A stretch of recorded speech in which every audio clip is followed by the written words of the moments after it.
You're listening to the official Minnesota Wild podcast, Well, first off, presented Coach, by it was a scary Acrisure. situation at the end of the game with Brock Faber on the ice today. It looks like he's good to go. And what was it like to see that whole thing play out? Yeah, it's a little scary, obviously, because you can see him get hit so quick, and then he kind of goes off the bench. And then lots of times, for us, you don't know because the game's still going on, and then by the time we get out, he is getting evaluated by the doctors. But, even talk with Brock, it was a scary situation for him, but I think an hour after it happened, he felt better. And I think where he got hit, was probably the best place you could if you're going to get hit there. And so it's nice to see him back and feeling okay and everything like that. And he's good to go tonight, no problems. Correct. There. Yep. Saw Philip Gustafson on the ice. What's the update with him? Still, he's day to day. He skated last couple days. He's going to skate again today. He will not play tomorrow. Skate tomorrow, and then we'll see where he goes from there. Joel Eriksson, I thought he was late to jump on the ice. That's got to be a positive sign in that next step. Yeah, he's taking that next step. He's been skating, so then, first team skate now, so we'll see how he responds. But it looks like both guys are obviously progressing in a positive way. Trennan's out there now, too, so same for him. Has he regressed for him to, join late and go on IR? No, to be honest, we wanted to have a short, quick skate, and I think with 15 forwards out there with the style of drills that you do, it's more about getting the game players on and off and getting their reps, and then these guys will get some extra now. How will your lineup fill out then tonight with your call-ups? Right now, Boyd will be the 13th forward, and Johnny will be the 7th. Johnny Merrill will be the 7th defenseman. And goalie? Fleury.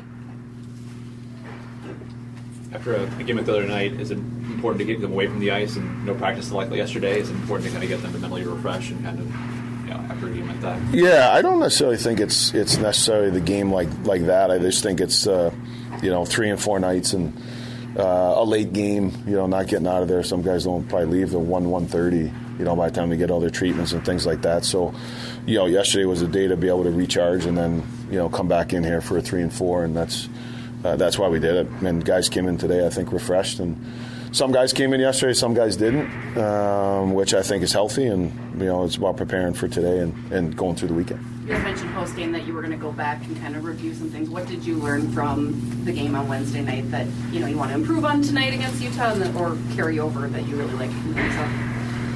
I thought that the first part of the game I thought was really good. You could arguably say we were very good. I thought in the first period. I thought in the second, it was a pretty even game. I thought the turning point in the game was after we recalled that goal. We came back, it's 2-1, and then we had an uncharacteristic swing in and gave up an odd man rush, and then they wound up scoring, in that situation. And that's, I think, where when we're at our best, I think in those moments in the games is really playing with strong structure, and I think that's what makes us a really good team. So it's really getting back to that, making sure that we're not leaky in those areas. And I think there's lots of good. I know the score wasn't indicative of the game, but I think there's lots of really good things in our game. A lot of substance to our game. It went the way it went, but now we got to be better tonight. You just saw Utah pretty recently. Kind of fresh in your mind about what to expect from them. Yeah, Utah's a really good team. I think they're 7-2 in their last 9, and then you have. They got a lot of skill. They can catch off the rush. They're very active in the offensive zone. I think from a defensive standpoint, they do a nice job of taking care of the middle of the ice for us. But so what their strengths and weaknesses are. But in this game, it's getting back to the style of game and the mentality that makes us a really good team, and we'll be prepared to do that. Fleury playing tonight, does that mean Wallstead for sure tomorrow, or do you want to get through today? I think we'll get through today and then make a decision. Yeah. How about Dermott? John, what did you see in your brief glimpse of watching him the other night? I thought he had good speed. Looks like he can skate really well. He's strong on the puck. Looked like he was strong in his battles. Those things stand out. I think when he had some opportunities to move the puck, he made some simple plays and moved it. Sometimes it's tough with 7D where you're not getting into a regular rotation. So tonight we'll have 6. So he'll get some quality minutes and get a real good feel for where he's at. I think now he's acclimated.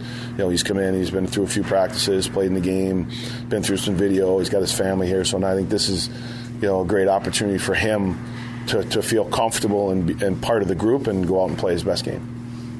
You asked about Boldy the other night. You mentioned it's important to have chemistry in that line, or 3 guys working together, playing fast. Like, you still trying to find that with that group, or are you anything with Boldy's game you're looking to get a little more improved on in terms of maybe not doing too much? Or no, you know what? Like I pumped the brakes a little bit on the Boldy. You know, I think Matt's playing pretty solid. You know, he's there's a lot of compete to his game. I think that he's produced points in the last 10 games that we've had. I think some of the penalties, we've talked about that, but I think that it's not. I mean, that line's changed now. Gaudreau's in the middle, so to me, I think just trying to find a trio on that line that looks good. But I think overall, people get on people. There's a couple of penalties and this and that, but I think overall, like he's been good. For an extraordinary advantage in sports, you need a game plan. For an extraordinary advantage everywhere else, all you need is Acrisure. With a high-tech human approach to insurance, cybersecurity, and more, Acrisure helps you take care of what you care about. That makes winning easy. See what Acrisure's extraordinary advantage can do for you at Acrisure.com.